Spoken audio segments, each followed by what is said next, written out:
The UK's medicines regulator is set to approve a drug that has been shown to slow the progression of Alzheimer's disease. It's called Lecanemab, and the medicines watchdog is expected to rule that it can be prescribed privately in the UK, but regulators still haven't decided if it can be used on the NHS. Well, let's speak now to neuroscientist Professor Tara Spires-Jones. Thank you for joining us. Good morning, Tara. Notwithstanding the caveats that we mentioned there about what its use might involve, this is being hailed as groundbreaking, isn't it? It is. Scientifically, this is a turning point for Alzheimer's disease and dementia research more broadly, because these drugs like lecanemab that are actually antibodies that remove toxic amyloid from the brain, they're slowing disease progression for the first time. So they're not a cure, they're not making people better, but they're making the disease progress more slowly. And that is huge progress for us as scientists and hopefully bringing hope to people living with dementias. And what has been the factor that has made this more successful where previous trials, previous attempts have failed?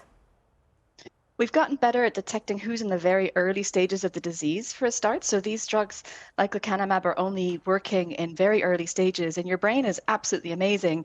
You can build up this toxic amyloid plaque protein in your brain for decades before you have full-blown Alzheimer's disease. So now we have better ways of detecting who is in these early stages to get them these drugs to lower the amyloid at a time when it's helpful. Professor, good morning to you. It's Charlie here. Who in the UK will have access to this? Well, that depends, as you were saying, on whether NICE approves it. So if this is approved by the MHRA, which I believe it will be very imminently, then it means that people have access to it in the UK privately. Whether it's accessible on the NHS will depend on what NICE says, so whether the risk-benefit and the cost-benefit ratio work for them. So that determination is yet to be made? Correct, although we're going to be talking to NICE later on today, so hopefully we'll hear more news about that later on. But it's important to think about these drugs are not a cure and they also have dangerous side effects, so I think that's all going to weigh into their decision. Do you want to tell us a little more about those side effects? Yeah, so while this drug is brilliant at removing amyloid from the brain and does slow that cognitive decline, rare people actually get brain bleeding from this drug, and a few people have died. And people can also have brain swelling, so people have to be monitored very carefully when they're being given this drug, which is infused IV quite often, and you have to have MRI brain scans to watch out for these symptoms as the disease progresses, or the treatment progresses rather. So we need to not only think about getting the right people at the early stages of the disease to give the drug, but keeping a very close eye on them, and we'll have to tool up our healthcare system to be able to roll this out to everyone who could benefit from it. For many people watching, this must feel like an answer to their prayers, but as you say, there are potential side effects. What can people expect in terms of the development, the progress of such drugs, so we can get to a stage where there's something like this, but without all the caveats? Yes, so I'm very optimistic about this. I've been in the Alzheimer's research field for 20 years, and we're getting closer and closer to truly life-changing treatments that will be broadly more available to more people living with dementias.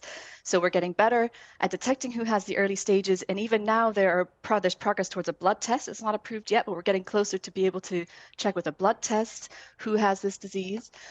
We're also getting closer on the fundamental science side, like us in our lab at the UK Dementia Research Institute, into finding treatments that don't have these dangerous side effects. So targeting things that are going to either slow the disease more significantly or even stop it, and also not have these dangerous side effects of the brain swelling. Professor, I know we're cautious this morning, aren't we? Because these decisions are yet to be formally announced. But a lot of people listening to you now will have loved ones, or they themselves may be affected by Alzheimer's. What will be the procedure? You go and talk to your GP. How do you go through that process to work out whether or not you might be one of those who could benefit? Yes, we don't have I'm not that kind of doctor. First of all, I'm a neuroscientist, but the process will be somehow to go into your healthcare professionals. So to your GP, we have memory clinics around the country that can look at how your cognition is. We're getting closer to the blood test. For the drugs as they stand, you need a brain scan or a lumbar puncture to make sure you have that amyloid in the brain and that you're in the early stages. So we're a long way from rolling this out to huge numbers of people. But I would say that even if you're not eligible for this particular drug, there's a lot of hope and things you can do today to help lower your own risk and support us in this fight against dementia research. You can lead a brain healthy lifestyle to protect your brain from these ravages of age and dementia. You can support research by joining us. You can join Dementia Research. You can support research by working with dementia charities. So I know it's not going to be available for everyone right away, but I hope that everyone will be at least buoyed by, or at least the scientists are very much buoyed by the enthusiasm of having something that finally can slow disease progression, even if it's not perfect and even if it's not available for everyone yet.